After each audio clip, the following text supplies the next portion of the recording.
안녕하세요. 찰리입니다. 오늘은 명사의 복수형과 그리고 관사에 대해서 배워보도록 하겠습니다.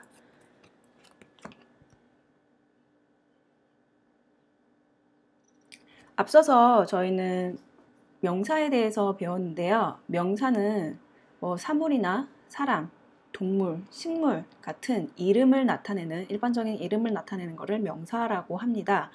그래서 영어에서 명사가 중요한 이유는 뭐냐면 셀 수 있고 없고의 개념이 있기 때문인데요. 우리가 그때 예로 들었던 것 중에 하나가 무엇이 있었냐면 사과가 있었습니다. 그래서 사과가 하나 있었을 때는 그냥 애플, 모양 그냥 그대로 애플하고 앞에 원이라는 애를 하나 붙여줬었죠. 사과가 두 개가 있으면 애플이 아니라 애플 다음에 s가 붙어졌습니다. 이런 식으로 복수형을 만들 때는 일반적으로 뒤에 s 같은 게 붙어서 모양이 바뀌는데요. 이 복수형 모양이 바뀌는 형태가 항상 s만 붙는 게 아닙니다. 그래서 몇 가지 규칙에 의해서 바뀌어지는데요. 여기 읽어보면 셀 수 있는 명사가 두 개 이상일 때는 복수 형태로 만들어줘야 된다. 복수 형태로 만들어줘야 됩니다. 그래서 첫 번째 룰을 보면 대부분은 그냥 s만 붙여주면 됩니다. 그래서 girl, 소녀들 할 때 girls 붙었고요. 애플 다음에 s만 붙으면 됩니다. 그리고 어떤 명사 다음에 어떤 명사들 ch, sh, s, x0 끝나는 애들 다음에는 es가 붙습니다. 그냥 s가 아니고요. 그래서 bench가 그냥 s가 오는 게 아니라 benches, dish, dishes, bus, buses, box, boxes, kiss, kisses 이렇게 해서 s가 아닌 es가 옵니다. 그래서 ch, sh, s, x, z가 오면 es가 오는데요. 이거는 나중에 독해를 많이 하시다 보면 금방 캐치하는 겁니다. 그래서 어렵지 않으니까 이렇게 바뀌는구나 라고만 아시면 됩니다. 일단 굳이 외우실 필요는 없어요. 세 번째 룰을 한번 볼까요? 명사인데 y로 끝나는 거예요. y. 근데 y 앞에는 자음이 있습니다. 그래서 candy 했을 때 y가 빠지고 ies로 바뀌어요. candies. puppy 앞에 p죠. 그래서 y가 i로 바뀌고 ies로 바뀌었습니다. 그래서 candies, puppies 이렇게 됐고요.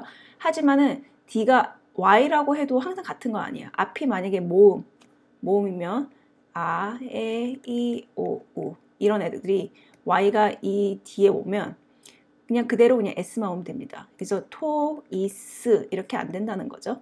그래서 보면 이게 자음인지 모음인지 항상 보고 수학처럼 이렇게 계산이 되어서 변하는 게 아닙니다. 이거는 어차피 경험치가 쌓이다 보면 스스로 저절로 아는 거기 때문에 일단은 이런 규칙이 있구나라고 알고 있으시면 됩니다. 아셨죠? 그래서 y로 끝날 때는 그냥 y가 생략돼서 is로 되는 것도 있고 아니면 그냥 s만 붙어도 됩니다. 이런 경우가 있고요. 다음 For noun that ends in f and fe, drop the f or fe and add ves. 그래서 끝이 단어 끝이 f로 끝나거나 아니면 fe로 끝날 때는 f가 생략이 되고 ves가 붙습니다. 그래서 leaf는 나뭇잎이죠. f가 생략이 되고 ves가 왔습니다. leaves. 그래서 나뭇잎들. knife. fe로 끝났죠? 이것도 마찬가지로 fe가 생략이 되고 ves가 왔습니다. 그래서 칼들, knives. 이렇게 모양이 변경되었습니다. 그 다음은 오로 끝나는 애들인데요. 오로 끝나는 애들을 한번 볼게요. 오로 대부분 끝나면 뒤에 es가 옵니다. es가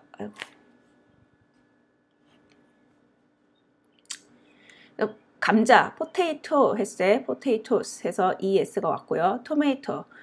tomatoes 해서 es가 왔습니다. 하지만은 여기 뒤에도 그냥 s가 오는 애들이 있거든요. 뭐 예를 들어서 다른 단어로 보면 피아노가 여러 대 있으면 피아노스 그냥 s만 옵니다. 그리고 사진, photo가 있는데 photo도 photos 이렇게 하는 게 아니고 그냥 s가 옵니다. photos, pianos, photos. 그래서 이렇게 O 다음에도 그냥 S가 오는 애들이 있고 ES가 오는 거기 때문에 이거는 지금 외우시는 것보다는 나중에 문장을 많이 보시다 보면 저절로 외워지게 됩니다. 제가 여기서 적어놓은 거는 나는 알파고가 아니다 했는데 이걸 굳이 막 달달달 외우실 필요가 없어요. 그러니까 외우다 보면 지쳐서 공부를 포기하게 되기 때문에 아 이런 규칙대로 모양이 일단 변하는구나. 근데 영어에서는 규칙 외의 상황이 너무 많기 때문에 이걸 다 외워줄 수가 없습니다. 그래서 그냥 이해를 하고 계속 무한 반복을 통해 가지고 습득을 하시는 게 가장 좋은 학습 방법입니다. 네, 마지막은 그냥 무규칙적으로 변하는 애들이에요. 무규칙적으로 불규칙하다는데 child 어린이인데 어린이는 children 이렇게 변하고요. mouse 쥐죠. mice 쥐들 복수형이 완전히 모양을 그냥 규칙이 없게끔 변하는 거예요. 그렇죠? 예를 들어서 남자 man 사람하면 여러 명 있을 때는 man이라고 이렇게 mean이라고 바뀝니다. 그래서 woman도 똑같이 woman 했는데 women 이렇게 해서 모양이 변합니다. 이렇게 불규칙적으로 변한 애들은 외워두시면 좋은데 이것도 제가 똑같은 말 지금 계속 하는데 굳이 외우실 필요는 없다는 거예요. 마지막까지 볼게요. 단수랑 복수랑 모양이 똑같은 애들이 있어요. 대표적으로 fish, 물고기가 있고요. deer, 사슴 이런 애들이 있고요. 그리고 sheep, 양떼. 양떼는 양이 한 마리라도 sheep, 두 마리 이상이라도 sheep 모양이 같습니다. 그래서 총 8가지로 명사의 복수형을 만들어 줄 수 있습니다. 그래서 규칙이 나름대로 있긴 있어요. 규칙이 있지만은 영어의 묘미는 규칙을 파괴하는 거였어요. 항상 예외가 있기 때문에 이런 규칙이 있구나라고 생각을 하시고 물론 이 외에도 있다라고 알아두시면 됩니다. 그 다음은 명사의 소유격에 대해서 알아보도록 하겠습니다. 소유는 내가 뭔가를 가지고 있다는 뜻이죠. 그래서 가장 기본적으로 우리가 쉽게 볼 수 있는 게 누구 블로그를 가면 누구누구의 블로그 이렇게 많이 하죠. 누구누구의 블로그. 그래서 첫 번째로 보면 찰리스 블로그라고 하면 찰리 이름 다음에 이렇게 컴마를 찍어주면 컴마가 아니죠. 에스트로피를 찍어주면 됩니다. 그래서 찰리스 블로그. 그래서 누구누구의 블로그가 되고요. The cat's bed 하면 그 고양이의 침대 이렇게 됩니다. 이제 이게 가장 기본이고요. 만약에 한 명이 있는 게 아니라 되게 여러 집단에 뭐라고 말하고 싶었을 때는 예를 들어서 우리 여중학교 있죠. 뭐 남고 있을 때는 학생들이 그러니까 여자애들 한 명만 다니는 게 아니고 여러 애들이 많이 다니는 거잖아요. 이때는 girls를 복수형으로 만들어 준 다음에 뒤에다가 찍습니다. 이렇게 girls middle school 이 되시나요? 그 다음은 student's name 학생들의 이름이라고 말할 때는 한 명이 아니고 여러 명일 때는 student를 일단 복수로 만들어 준 다음에 찍어줍니다. 이렇게 이해했죠? 그 다음은 세 번째는 복수 형태의 명사입니다. 그냥 복수 형태의 명사일 때는 어린이 장난감 했을 때는 어린이 한 명이 아니고 여러 명이니까 children이라는 그냥 복수 형태의 명사를 가지고 온 다음에 찍어줍니다. children's toy. 그렇죠? 그러니까 여성용 자켓이라고 말을 했을 때는 한 명이 아닌 여러 여성이 말하는 거겠죠. 모든 여성. 그래서 women's. 그래서 women을 아예 복수형으로 적어준 다음에 찍습니다. women's jacket. 이제 이렇게는 이제 생물, 그러니까 사람인 거죠. 사람인데 네 번째는 생물이 아닐 때, 무생물일 때 말하는데요. 영화 타이틀, 그 영화의 타이틀 했을 때 the movies title이라고 안 합니다. 안 하고 the title of movie, 뭐뭐의를 of로 표현을 해주는데요. 그래서 영화의 타이틀 이렇게 가는 겁니다. 마찬가지로 of를 써서 그 산 정상, 그죠? 산 꼭대기라고 했을 때 산의 꼭대기라고 했을 때는 the top of mountain이라고 of라는 아이를 가지고 와서 써주는 겁니다. 그래서 명사의 소유격이었고요. 다음은 관사에 대해서 알아보도록 하겠습니다. 관사는 아무래도 한국 사람들이 가장 헷갈려하는 문법 중에 하나인데요. 제 스스로 생각했을 때는 이제 제2 외국어로서 영어를 배우고 거의 뭐 동시 통역사 수준까지로 가지 않는다면 관사를 마스터할 길이 없다라고 저는 스스로 생각해요. 예. 매일매일 뭐 공부를 하면 뭐 죽기 전에야 뭐 마스터를 할 수 있겠죠. 근데 하지만은 그 네이티브처럼 이렇게 자연스럽게 이제 어가 올지 덕가 올지 그냥 바로 1초도 안 되는 시간에 아는 거는 매우 힘듭니다. 그래서 이 간사가 초보 문법 학생들에게는 매우 헷갈리는데요. 그 이유는 이제 한국어에는 그 개념이 없기 때문인데요. 한번 보도록 할게요. 제가 관사에 대해서 사전적 의미를 찾아봤는데요. 영어, 프랑스어, 독일어 따위의 명사 앞에 놓여지는 단수, 복수, 성격 따위를 나타내는 품사, 정관사, 부정관사가 있다. 그래서 영어와 프랑스, 독일어 따위, 그래서 프랑스 사람들이랑 독일 사람들이 영어를 잘하는 이유가 있어요. 비슷해요. 비슷하기 때문에 제가 봤을 때는 한국인들보다 영어를 좀 더 잘하는 것 같은데 이제 간사의 개념도 같이 공유를 하고 있습니다.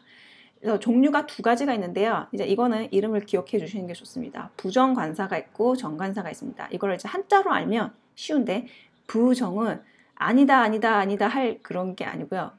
맞아요. 아닐 부를 써서 그리고 정할 정을 써서 정하지 않은 것들 부정이라고 합니다. 부정관사라고 해요. 정관사는 반대로 정할 정을 써서 정해져 있는 관사를 뜻합니다. 이 개념만 잡고 가시면 매우 쉬워지는데요. 네, 부정관사가 있습니다. 부정관사는 아닐 부에 정해질 정, 정해지지 않은 것 앞에 쓰이는 건데요. 대표적인 게 아니고 두 가지예요. A, 언이 두 가지가 있습니다. 언은 A를 대신해서 아, 에, 이, 오, 우 이런 모음 앞에서 쓰이는 건데 A랑 언이 있습니다. 그래서 이제 사전적 의미를 또 가지고 와봤는데요. 주로 인도 유럽에서 명사가 불특정한 사물을 나타내는 경우 덧붙여 주는 간사야. 하나라는 의미가 있고 어느, 어떤 따위의 뜻을 가지고 있는 것으로 영어에서는 A로 쓰인다. 됐죠? 그래서 A나 어는 셀 수 있는 명사 앞에, 단수형 앞에 쓰인다. 그래서 우리가 그때 사과라고 했을 때 사과 한 개 있으면 무조건 an apple이라고 했던 거 기억나시죠? 그래서 이제 부정관사를 기본적으로 이렇게 네 가지 경우에서 쓰는데 매우 비슷합니다. 개념은 그냥 한 개, 어떤 한 개를 나타내는 게 가장 큰데요. 막연한 하나를 나타낼 때 Can I buy a pen? 나 펜 하나 사도 돼요? 그러니까 어떤 특정한 펜이 아니고 그냥 펜 하나 사도 되냐? 셀 수 있는 명사 앞에 그냥 하나를 붙여주는 겁니다. 두 번째, 처음으로 언급할 때 I bought a new book. 내가 새 책을 샀다. 새 책 한 권이라는 의미도 있고 그냥 이걸 새 책을 샀다라고 말을 할 때 그냥 이렇게 붙여줍니다. 처음으로 언급할 때. 그리고 하나를 나타낼 때 I went to Busan a week ago. 그냥 last week, 그러니까 내가 일주일 전에 부산을 갔다. 그러니까 지난주에 갔다라고 해도 되지만은 일주일 전에 시간적 개념을 나타내기 위해서 일주일 전에 갔다라고 했을 때 일주일, 그러니까 1이라는 의미를 어가 가지고 있는 겁니다. one week ago 해도 뭐 상관없어요. 하지만은 보통 A를 씁니다. 일반적으로.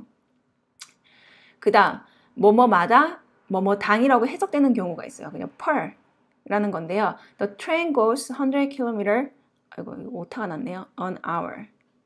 그래서 그 기차는 시간당 100km 속도로 간다.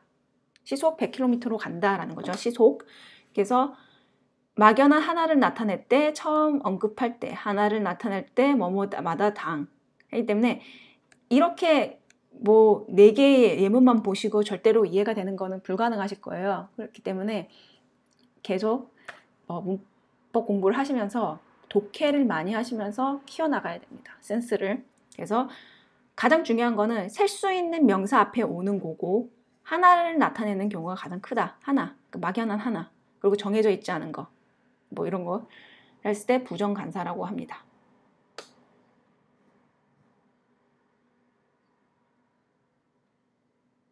네, 여기서는 제가 여기 위에 거를 아예 고치질 않았네요. 네, 볼게요.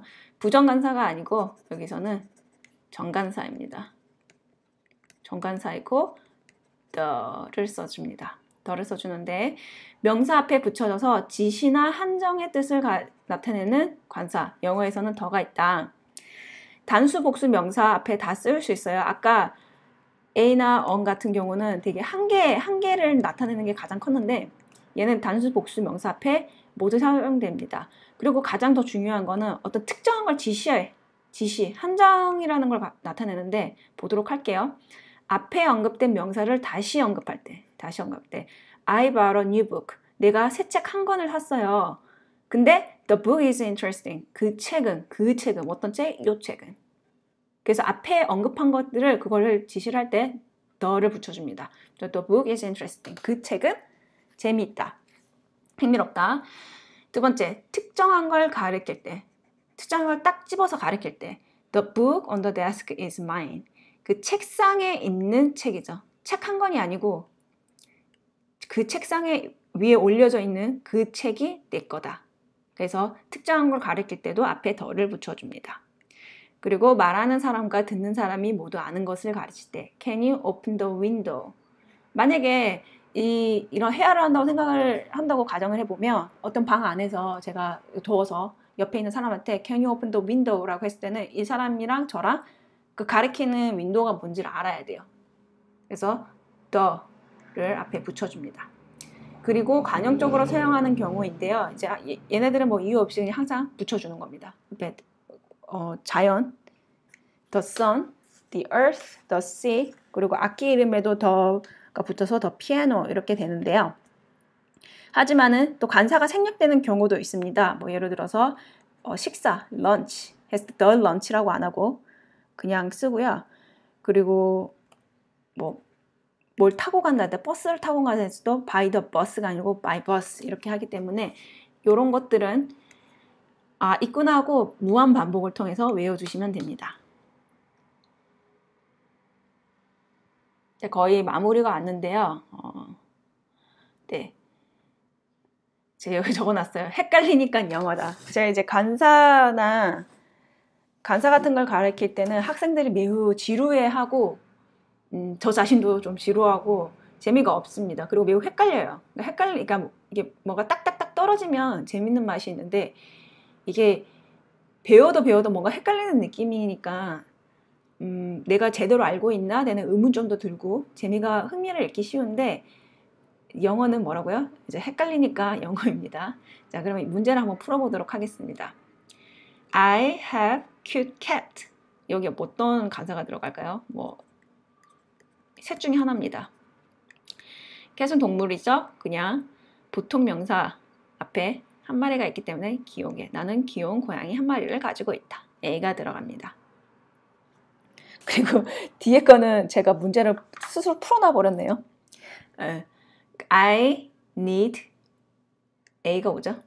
딕셔너리는 사전인데요. 나는 사전이 필요하다 할 때, 사전 한 권이 필요할 때 그냥 한 개 또는 막연한 사전 하나를 알았을 때는 A가 옵니다. 여기는 어떤 말이 올까요? Flowers in my garden are really beautiful. 내 마당에 있는, 내 가든에 있는 꽃들이 정말 아름답다라고 했을 때는 그냥 어떤 막연한 꽃들이 아니라 내 가든에 있는 꽃들이기 때문에 여기는 the를 붙여줍니다. The flowers in my garden are really beautiful. 이렇게 가시면 되고요. 그 다음, we can finish the project. 우리는 끝낼 수 있다. 프로젝트를 하루 안에. 그래서 하루, 일이라는 개념은 당연히 A가 옵니다. The tomatoes are $2 kilogram. 토마토는 $2다. 킬로그램당, 당 했을 때는 A가 오는 거였습니다. 그래서 이거는 문제를 여러 번 풀어보시고 그리고 독해를 하다 보면 경험치로 해서 쌓이긴 합니다. 하지만은 나중에 이제 영어를 좀 잘하신다고 하시더라도 늘 헷갈릴 거라고 저는 생각이 드는데 그렇기 때문에 영어 공부는 평생 해야 됩니다. 네, 제 마지막 파워포인트인데요. 관사를 마스터하려면 이건 제 주관적인 생각입니다. 물론 저랑 의견을 같이 안 하시는 분들도 있을 거예요. 첫 번째, 마스터하려는 마음을 버려야 합니다. 네. 저도 영어 공부를 처음 시작했을 때 무조건 완벽하게 네이티브처럼 그렇게 하려고 했으니까 매우 스트레스를 받았던 것 같아요. 제가 교포도 아니고 어렸을 때 영어 조기 교육을 뭐 제대로 받은 것도 아니었기 때문에 마스터하려는 마음 자체를 가지고 있으면 부담감 때문에 즐겁게 하지는 못합니다. 영어 공부는 얇고 끈질기고 오래 가게끔 공부를 해야 되거든요. 그렇기 때문에 마스터하려는 마음을 버리는 게 중요하고요. 이건 다 제가 못하기 때문에 적어 놓은 거예요. 그 다음 문장을 읽을 때 꼼꼼하게 본다. 이것도 제가 못하는 거예요. 근데 영어를 잘하는 사람들 특징을 보면 어떤 센텐스, 문장 하나를 보더라도 되게 꼼꼼하게 봐요. 거의 외울 정도로 봐요. 그 문장에 대해서. 그렇기 때문에 그냥 대충 막 훑어보기 식으로 문장을 보는 게 아니라 어떤 문장, 아주 기본적인 문장을 보더라도 이 문장을 내가 나중에 활용하겠다는 마음을 갖고 그 문장을 꼼꼼하게 보면 이제 관사도 눈에 잘 보이고 나중에 기억에 더 잘 남습니다. 그 다음 짧은 문장이라도 영어 문장을 많이 적어본다. 이거는 당연히 힘듭니다. 당연히 힘들어요. 저도 매 문장 안 쓸 때가 있는데 짧은 문장이라도 이제 영어 문장을 많이 쓰다 보고 그리고 누구한테 이제 영어를 이제 부탁하는 사람한테 첨삭을 부탁해서 자기의 글을 한번 이렇게 첨삭을 받고 그 문장을 또 응용을 해서 문장을 많이 적다 보면 간사는 마스터하기는 힘들지만은 그래도 실수를 줄일 수는 있습니다. 이렇게 해서 명사의 수, 명사를 복수로 만드는 방법과 그리고 관사, 부정관사, 정관사에 대해서 알아보았습니다. 그러면 다음 강의에서 찾아뵙도록 하겠습니다. 안녕히 계세요.